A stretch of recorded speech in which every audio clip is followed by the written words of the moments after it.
Okay. అధ్యయనం చేయకుండా ఎవరు మాట్లాడుతున్నారు ఇవన్నీ? గతంలో ఇప్పుడు పాత ప్రభుత్వం, ఒకసారి లుబ్నా సరత్ గారిని మాట్లాడదాం. లుబ్నా సరత్ గారు, నాకు గుర్తుంది గతంలో పాత ప్రభుత్వం కూడా ఇట్లా చేయాలని ప్రయత్నం చేసింది, బట్ అప్పుడు విత్డ్రా అయినట్టుంది. ప్రభుత్వం విత్డ్రా అయిందా, కోర్టు నుంచా లీగల్ గా వచ్చిందా? సో భరత్ గారు, ఫస్ట్ ఆఫ్ ఆల్ అండి, ఇక్కడ జరిగిన ఫస్ట్ మిస్టేక్ ఏంటంటే మీరు చెప్పినట్టు గత ప్రభుత్వం అప్పుడు కూడా ఇవే ఈ యాక్టివిస్ట్లే నిలబడి ఆ కేబిఆర్ నేషనల్ పార్క్ ని ప్రజల కోసం కాపాడారు. అయితే మళ్ళీ అది ఎస్ఆర్డిపి అన్న స్కీమ్ కింద చేశారు. సో ఫస్ట్ ఆఫ్ ఆల్ ఇప్పుడున్న అథారిటీస్ కి ఆ ఏం బాధ్యత ఉండే అంటే ఏ యాక్టివిస్టులు అయితే ఒబ్జెక్షన్ పెట్టి దాన్ని ఆపారో అది డిస్పోజ్ అయింది ఆ కేసు. ఓకే, అయితే ఏది పెట్టయితే ఆపారో వాళ్ళు ఏమని చెప్పారంటే పబ్లిక్ హియరింగ్ చేయాలా, పబ్లిక్ హియరింగ్ చేసి ఈకో సెన్సిటివ్ జోన్ డిటర్మిన్ చేయండి, దాని తర్వాత సంగతి తర్వాత ముందైతే ఈకో సెన్సిటివ్ జోన్ డిటర్మిన్ చేయాలా.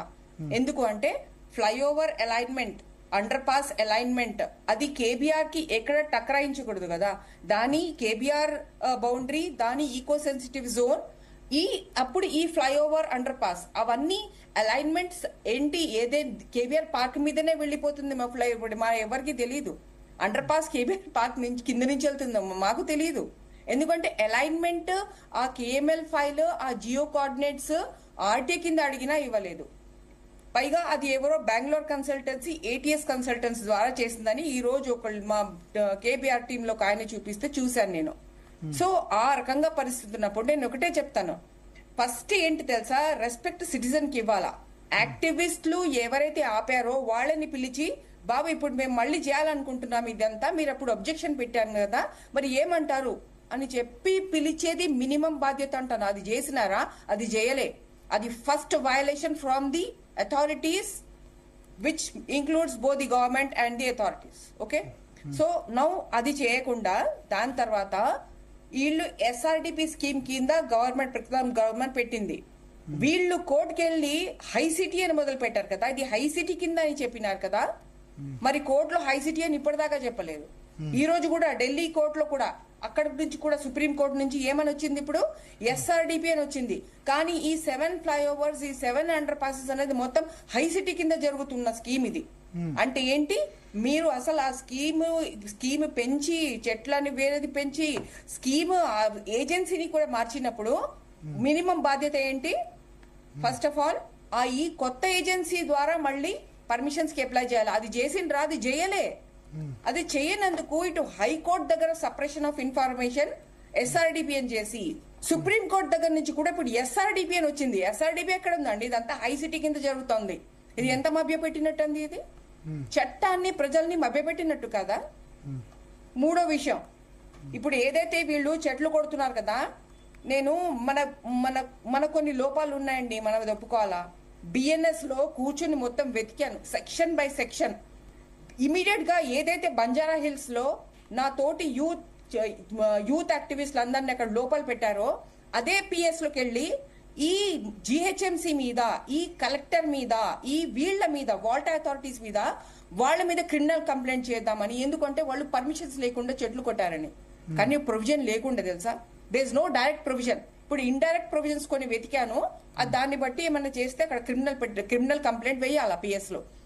వాల్టా పర్మిషన్స్ లేకుండా వీళ్ళు చెట్టు నరికారు తెలుసా. అడిగితే ప్రజలు వాళ్ళని డిఎఫ్ఓ ఒక approval by tree protection committee అని పంపిస్తున్నారు.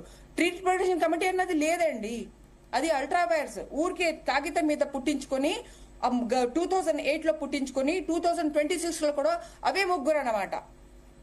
ఎవరో వేద కుమారు, ఫోరం ఫర్ బెటర్ హైదరాబాద్, చెలికాన్ రావు గారు యూఫర్ వాస్ నుంచి, ఇంకా ఫరీదా టంపాల్ అది ఏమంటే వరల్డ్ ఫైట్ ఫండ్ నుంచి, అట్లా అని చెప్పి ఎప్పుడో వాళ్ళ పేర్లు పెట్టి, ఇప్పుడు కూడా వాళ్ళ పేర్లు పెట్టి సిగ్నేచర్ పెట్టి ప్రజలకి అది చూపించేస్తున్నారు తెలుసా.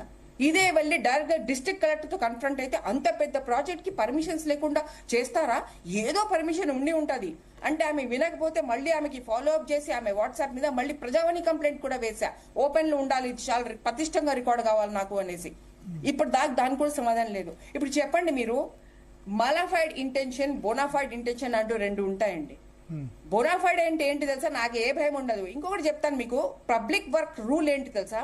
ఎక్కడైతే నేను గణపం వేసే ముందు అక్కడ ఒక రెడ్ బోర్డు పడుతుంది తెలుసా? బ్లాక్ బోర్డ్, రెడ్ బోర్డ్, ఆ కలర్స్ గురించి తీయడం నాకు తెలీదు. బట్ ఒక బోర్డు పడుతుంది, ఏంటి, దిస్ ప్రాజెక్ట్, ఏజెన్సీ పేరు, స్టార్ట్ ఆఫ్ వర్క్ పేరు, end of work date, start of work date, project cost ఏంటి, కాంటాక్ట్ ఎవరి ఏంటి, యాక్చువల్ అఫీషియల్ నేమ్, డెసిగ్నేషన్, అవన్నీ ఉంటాయి తెలుసా? ఏమన్నా మీకు కనిపించిందా? ఏమన్నా జర్నలిస్ట్ కి కనిపించిందా? ఏమన్నా ప్రజలకి కనిపించిందా? చెప్పండి. మినిమం అది. నేనేమంటున్నానంటే, ఎప్పుడైనా ఇంటెన్షన్ బోనాఫైడ్ అంటే ఏంటి, క్లియర్ అన్నమాట. అవును, మేము ఇది ప్రజల హితం కోసమే చేస్తున్నాము.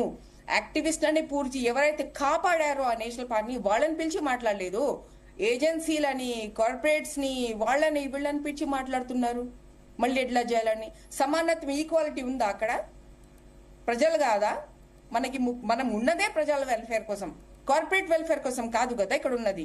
Corporate are part of the people. అట్లా లేదు ఇప్పుడు. సో వాటర్ పర్మిషన్స్ లేకుండా హైకోర్టు, అవి జస్ట్ కంక్లూడ్ అండి. హైకోర్టు రెండు కీలకమైన అడిగింది. ఇప్పుడు ఇందాక క్రొనాలజీ మీరు చెప్పారు, మన దొంతి గారు కూడా చెప్పారు.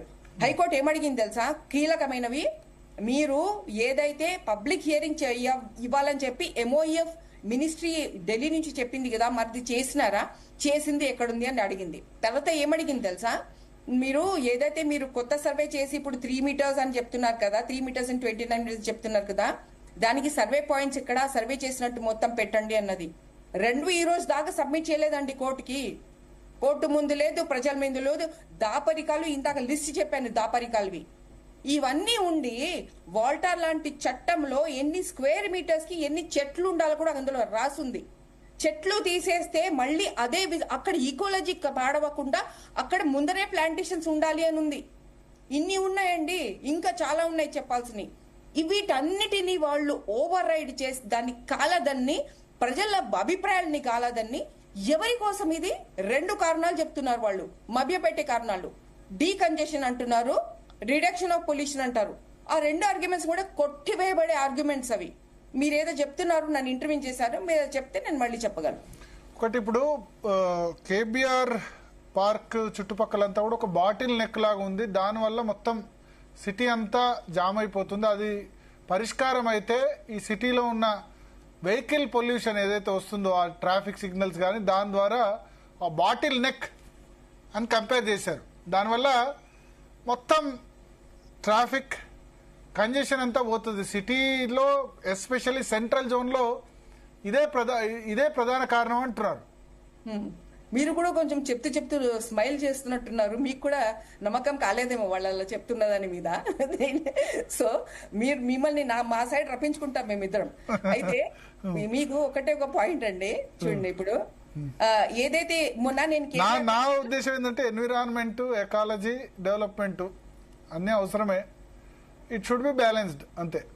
Environment is a part of the so called development అండి. నిన్న ఇనిషియల్ రిమార్క్స్ లో ఏం చెప్పాను, కేబిఆర్ పార్క్ నుంచి పోతే మనకు ఎంత ఎండాకాలమైనా చల్లటి గాలి వస్తుంది, ఒక లంగ్ స్పేస్ అని చెప్పాను. మీరే చెప్పేస్తున్నారు. Okay, no one coming back to the కాకపోతే బయట చెట్లు ఏమైనా కొట్టేస్తే ఈ ట్రాఫిక్, ఈ కంజెషన్ అంతా పోతుందా? ఎందుకంటే సాయంత్రం అయితే మా ఆఫీస్ కూడా కేబిఆర్ పార్క్ చుట్టూనే ఉంది. రావాలంటే మిగతా అంతా ఓకే, కానీ ఇక్కడ రాగానే బాటిల్ నెక్ ఉంది. ఇదేమైనా సొల్యూషన్ అవుతుందా? ఇక్కడ SRDP ఫ్లైఓవర్స్ వల్ల కొంత ప్రయోజనం అటువైపు ఎల్బీ నగర్ కానీ, ఇక్కడ కానీ మిగతా చోట్ల జరిగింది. ఈ కొత్తగా కట్టిన SRDPలో బీఆర్ఎస్ ప్రభుత్వ హయాంలో కట్టిన ఫ్లైఓవర్స్ వల్ల చాలా వరకు ట్రాఫిక్ కంజెషన్ తగ్గిన సందర్భం. ప్రతి ఫ్లైఓవర్ మీకు జామ్ అయి ఉంది. కానీ back to this point, bottle neck గురించి చెప్తానండి. ఎప్పుడైతే మొన్న ఒక రోజు యూత్ ని సపోర్ట్ చేయాలని చెప్పి నేను ప్రొటెస్ట్ కూడా వెళ్ళాను. ఇప్పటిదాకా 2 times వెళ్ళా. అయితే అక్కడ వాళ్ళందరూ ఎవరెవరైతే SUVs లో అక్కడికి వచ్చి అక్కడ SUVలు ఆపి లోపల వాకింగ్ చేస్తున్న వాళ్ళందరూ మమ్మల్ని కన్ఫ్రంట్ అయ్యి మాతో పోట్లాడారు వాళ్ళు. అయితే మేమేమన్నాము, మేము ఒకటే అన్నాము, మీకు అంతగా ఇది పబ్లిక్ ట్రాన్స్పోర్ట్ యూజ్ చేయాలి అని చెప్పి మేము ఒక యాక్టివిస్ట్ లాగా, ఒక కాన్షియస్ సిటిజన్ గా ఎప్పటి నుంచో చెప్తున్నాం. ఇప్పుడు మొన్న మన ప్రధానమంత్రి గారు కూడా చెప్పి ఆయన ఏదో చేస్తున్నారు సరే, గాని ప్రజలకైతే ఈ మాట చెప్పేశారు ఆయన. అయితే ఇదే కదా ఇప్పుడు పబ్లిక్ ట్రాన్స్పోర్ట్ యూజ్ చేయాలనే కదా మొన్న ఆ SUV వాళ్ళకి, సార్ మాకు బాటిల్ నెక్ అవుతుందని మీలాగే చెప్తే పబ్లిక్ ట్రాన్స్పోర్ట్ యూజ్ చేయండి అన్నా. నేను ఏం మాట్లాడుతున్నావు నా మీదకి వచ్చాడు ఆయన. తెలుసా? సో వాళ్ళకి పబ్లిక్ ట్రాన్స్పోర్ట్ అంటే అంత చిన్న చిప్పుకుంది. ఆ యూరోప్ లో ఉన్న మినిస్టర్స్ ఏమో వాళ్ళేమో హాయిగా ఆఫీస్ తర్వాత ఏమో ఇది MMTS దగ్గర కూర్చుని చల్లగా వాళ్ళు ట్రైన్ లో వాళ్ళ ఇంట్లోకి వెళ్ళిపోతున్నారు. ఏంటండి మనకి ఈగోలు ఏంటి అసలు నాకు అసలే అర్థమే కాదు. సో నేను చెప్పేది ఏంటంటే జూబ్లీ దగ్గర మెట్రో ఏదైతే ఆ చెక్ పోస్ట్ దగ్గర మెట్రో శాంక్షన్ అవుతున్నప్పుడు అంటే ఎన్నేళ్ల క్రితం మాట అంటున్నాను, అప్పుడు ఆ పబ్లిక్ రిపోర్ట్ లో వాళ్ళు ఏమని రాశారు తెలుసా? ఇది మోర్ దెన్ 2 lakhs ని వాళ్ళని క్యారీ చేస్తుంది కాబట్టి చాలా వరకు రోడ్ల మీద మీకు కంజెషన్ తగ్గిపోతుంది అని రాశారు. అంటే వీళ్ళు ఏ ప్రాజెక్ట్ తీసుకురావాలన్నా డీకంజెషన్, రిడక్షన్ అండ్ పొల్యూషన్ అని 2 ముక్కలు చెప్పేస్తే సరిపోదు కదా, దాన్ని ఎస్టాబ్లిష్ చేయాలి అక్కడ. మీరు ఫ్లైఓవర్స్ ది తీసుకోండి. మీరు SRDP BRS హయాంలో ఇన్ని ఫ్లైఓవర్స్ అంటే ఇన్ని ఫ్లైఓవర్స్ తీసుకుంటే నేను చెప్తాను ఏదైతే చాలా లాభమైన ఒక ఏం తెలుసా, స్టీల్ బ్రిడ్జ్. ఆ స్టీల్ బ్రిడ్జ్ ఒక్కటే లాభమైంది. షార్ట్ చేసింది డిస్టెన్స్ ఇప్పటిదాకా అది జామ్ అవ్వాలి. మిగిలిన ఏ బ్రిడ్జ్ అనేది చూపించండి జామ్. Metro jam. మెట్రోలో అసలు ఊరికే షీప్ ని జాన్వర్ అనిమల్స్ ని కుకేస్తున్నారు ఇప్పుడు మెట్రోలో. అట్లా అంత చీదరగా ఉంది. చాలా మంది యూత్ ఏమో ఇప్పుడు మెట్రో వదిలేసి వాళ్ళేమో 2-wheeler మీద వెళ్తున్నారు. ఇదండి మనకి చేసిన లాభము. సో నేనేం చెప్తున్నానంటే ప్రతిసారి అట్లా హైలైట్ చేస్తున్నాము డీకంజెషన్, రిడక్షన్ ఇన్ పొల్యూషన్ అని చెప్పేసి. సో ఇందాక దొంతి గారు చెప్పినట్లు వెన్ ఏ వెహికల్ ఇస్ ట్రీని కట్ చేస్తున్నప్పుడు మనం ఏం ఆలోచించాలా? ఆ ట్రీ అనేది మొత్తం ఒక ఇన్స్టిట్యూషన్. అదొక ఊరికే ఇది లైఫ్ లేనిది కాదు, అదొక ఇన్స్టిట్యూషన్. దాని భూమిలోని ఆఖరి వేలు నుంచి ఆకాశంలో ఉన్న ఆఖరి ఆకు దాకా నిత్యం 24/7 పడుకోకుండా అది పనిచేస్తా సేవ చేస్తా ఉంది. అది ఏమేం చేస్తుంది? అది టెంపరేచర్ ని కూల్ చేసేస్తుంది, ఉన్న కార్బన్ అంతా అంటే పొల్యూషన్ ని లాక్కుంటుంది, లోపల మొత్తం స్టెబిలైజ్ చేస్తుంది, వాన పడితే సరిగ్గా లోపలికి ఇంకిపోయేటట్టు కూడా ఆ ప్రయత్నం కూడా చేస్తుంది. అది చెయ్యని మనకి ఇదే లేదు. అట్లాంటిది దాన్ని ఒక ఫ్లైఓవర్ తో కానీ కాంక్రీట్ తో చేసిన ఫ్లైఓవర్ కానీ ఏదైతే హీట్ క్రియేట్ చేస్తుందో తర్వాత దాని మీద ఎక్కే ఆ వెహికల్స్ కోసం కానీ మీరు కంపేర్ చేస్తే ఏది తీయాలా, నా ఆఫీస్ అక్కడ ఉంది, నా బాటిల్ నెక్ అని మీరు చెప్పరు. పబ్లిక్ ట్రాన్స్పోర్ట్ యూజ్ చేయండి. అక్కడ కేబీఆర్ చుట్టూ అసలు వెహికల్స్ రాకుండా చేయండి. కేబీఆర్ చుట్టూ మొత్తం సైకిల్ ట్రాక్ నడక పెట్టండి. కేబీఆర్ చుట్టూ మీకు ఇంకా రాజరికంగా నేను చెప్తున్నాను, ఘోడేగా బగ్గీ లగావు, హార్స్ బగ్గీలు పెట్టుకోండి మీరు అక్కడ. సో మోటార్ మొత్తం బైసికల్స్ పెట్టుకోండి, ఈవీ పెట్టుకోండి కావాలంటే. కానీ మీరు దానికి ఒక ప్రత్యేకత ఇట్లా తీసుకురావాలా గానీ నేను చెట్లను కొట్టేసి నేను నా ఎస్యూవీ, ఇప్పుడు మీ ఎస్యూవీ వెహికల్స్ దగ్గరకే వస్తున్నాను నేను. ఒక ఎస్యూవీ ఎంత స్పేస్ ఉందా అండి? అది 4 feet by 10 feet అంటే 40 square feet తీసుకోండి. ఒకటే ఒక మనిషి ఉండేది. దాన్ని ఒక బస్ తో కంపేర్ చేయండి. బస్ దానికి డబుల్ ఉండి దానికి 10 times పాపులేషన్ అనేది తీసుకెళ్తుంది, 40-60 మందిని తీసుకెళ్తుంది.